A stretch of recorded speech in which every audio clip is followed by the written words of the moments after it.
Donc, nous, on avait décidé quasiment dès le début, a priori, on les enverra pas faire la rentrée en septembre. Parce que c'est plus simple et même pour pas être dans cette tension, en fait, de savoir si à n'importe quel moment, on recevra un message que finalement, un des enfants ou deux des enfants ou même plus devront entrer en bidou.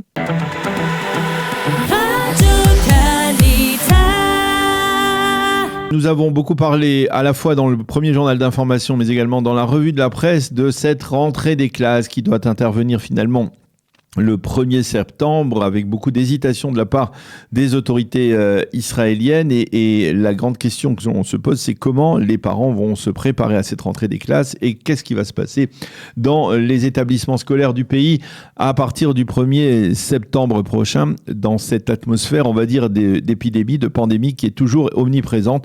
Alors pour en parler, nous sommes en ligne avec Johanna Aliwa. Johanna, bonjour, Boker Tov. Bonjour, Boker Tov. Alors vous êtes, vous, habitante à Mahalot, vous avez plusieurs enfants scolarisés dans les écoles de Mahalot.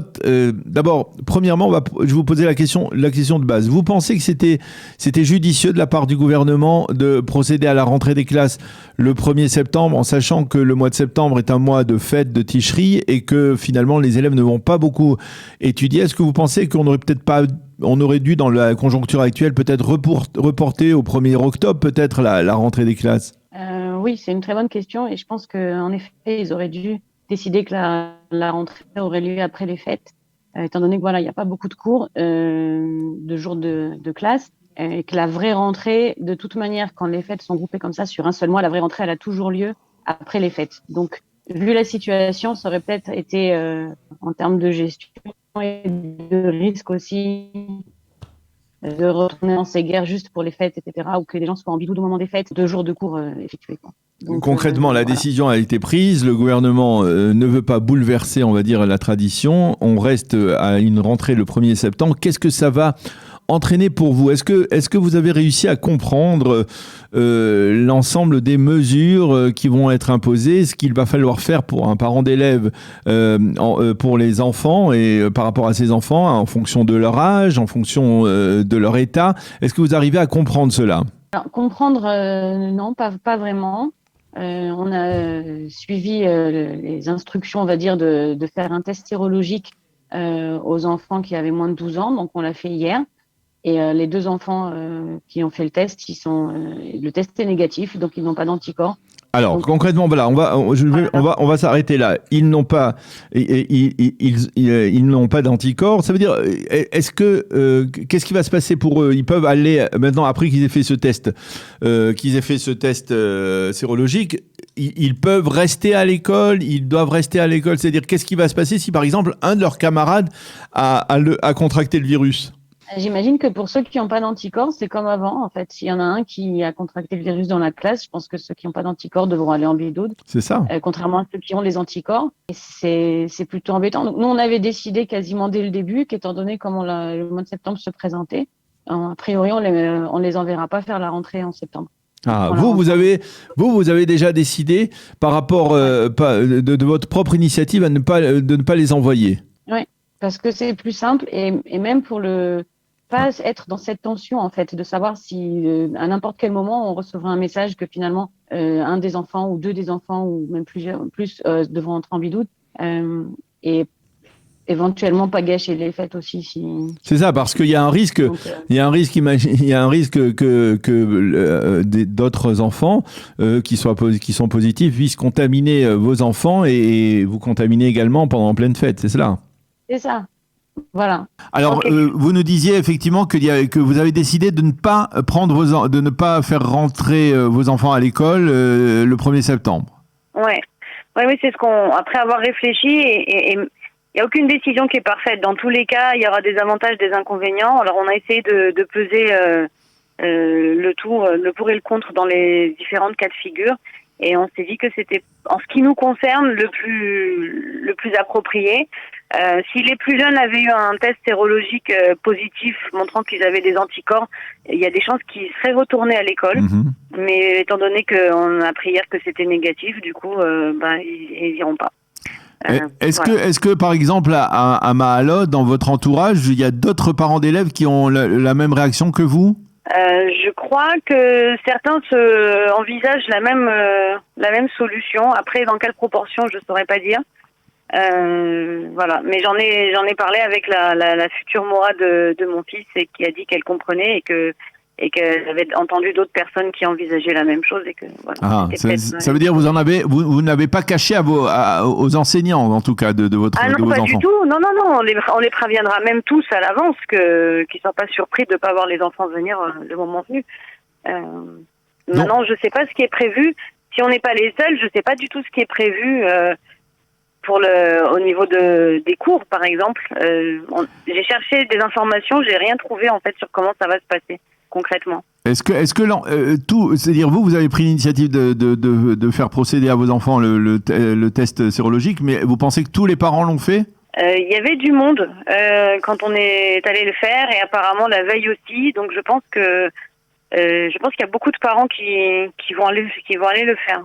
Parce que c'est un test qui est vraiment, c'est pas douloureux, c'est une minuscule piqûre, ça dure très peu de temps, ça peut donner quand même une certaine tranquillité d'esprit. Donc à mon avis, ça vaut vraiment la peine d'aller le faire. Et juste pour l'information, vous l'avez fait dans le cadre de votre Coupatrol, c'est cela? Non, c'est un centre. Ils ont utilisé un laboratoire. Je sais même pas exactement comment appeler cet endroit. C'est dans la zone des Matnassim en fait. Ils ont organisé une file d'attente. C'est l'armée qui s'en occupe en fait. Et oui, bien sûr. Voilà. C'est le projet de l'armée israélienne, des 6000 soldats israéliens qui ont été mobilisés pour cela. Voilà. C'est payant, c'est pas payant? Non, c'est gratuit. C'est gratuit pour les enfants. C'est gratuit et on reçoit les résultats assez rapidement sur le numéro de téléphone qu'on a donné en venant. Donc c'est assez pratique, donc ça vaut vraiment la peine de le faire en fait. Et pour ceux qui auront un test positif, du coup, ils sont un peu plus tranquilles, j'imagine, mais il y aura moins de risque d'être contaminés. Et puis ils peuvent aussi du coup bénéficier des mêmes avantages que ceux qui sont vaccinés, donc ils peuvent rentrer dans différents endroits. Alors sans avoir fait un test PCR. Concrètement, donc d'une certaine manière, vous respectez la décision du gouvernement, mais vous n'avez pas l'intention de la mettre en application parce que vos enfants ne sont pas positifs. Voilà, c'est un peu ça. Ça veut dire, je comprends pourquoi ils maintiennent la rentrée, même si je suis pas d'accord. Et du coup, on adapte un peu, même si je pense que dans l'absolu, c'est toujours préférable de faire la rentrée en même temps que tout le monde, mais voilà, dans certains cas, ça vaut peut-être. Et puis j'attends de voir aussi, elle nous laissera aussi le temps de voir comment concrètement c'est géré au quotidien, parce que la première fois qu'on est sorti du premier confinement, j'ai trouvé que c'était un peu brouillon, on va dire, comme retour à la vie normale, que c'était un peu direct aussi, qu'on est passé d'un confinement complet à retourner à l'école de manière un peu trop directe. Voilà, et on sait que les instructions comme porter un masque et se laver les mains régulièrement, etc., c'est déjà pas simple à suivre pour tout le monde, et encore plus pour des enfants. Donc, alors, parmi vos enfants, il y a des adolescents, un qui a 15 ans, si je ne m'abuse, donc qui est plus au-dessus dans la catégorie de ceux des plus de 12 ans qui peuvent déjà se faire vacciner. Il s'est fait vacciner, lui? Alors, j'ai une fille et un garçon qui ont plus que 12 ans, et les deux ont reçu leur première dose de vaccin, et ils ont rendez-vous pour le deuxième juste après la rentrée. Et eux, vous allez les envoyer le 1er septembre ou pas? Non, parce qu'ils n'auront pas eu la deuxième dose à ce moment-là, et le vaccin étant considéré comme vraiment efficace une semaine après l'injection, donc ils pourront éventuellement y aller 10 jours après en fait la rentrée. Ouais, donc on voit à travers votre famille, on voit à travers votre famille la problématique d'une famille moyenne israélienne qui a des enfants en deçà de 12 ans et qui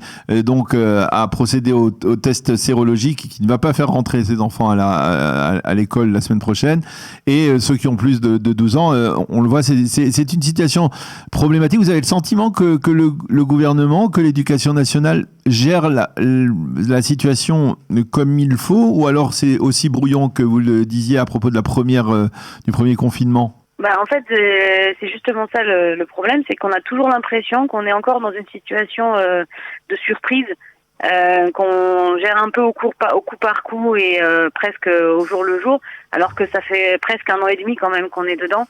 Donc je me serais attendue à ce qu'il y ait quelque chose d'un peu plus structuré, et c'est pas le cas. Je trouve ça un peu c'est un peu problématique à mon avis.